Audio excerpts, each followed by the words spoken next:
nombreux passages des Écritures évoquent les émotions de Dieu. Il manifeste de nombreux sentiments.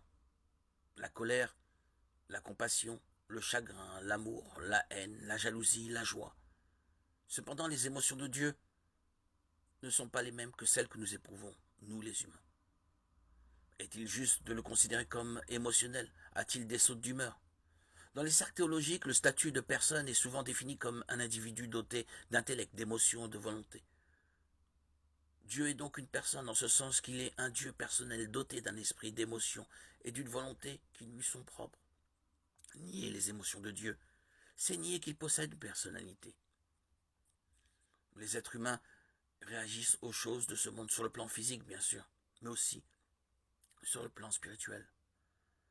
Nos âmes réagissent et c'est ce que nous appelons une émotion, puisque Dieu nous a créés à son image. L'émotion humaine est une preuve que Dieu aussi éprouve des émotions. Genèse 1, 27. L'incarnation en est une autre preuve.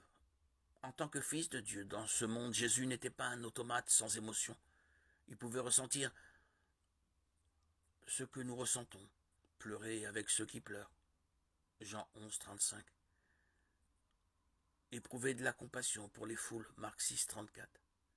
Et se laisser envahir par la tristesse, Matthieu 26, 38. À travers tout cela, il nous a fait connaître le Père, Jean 14, 9.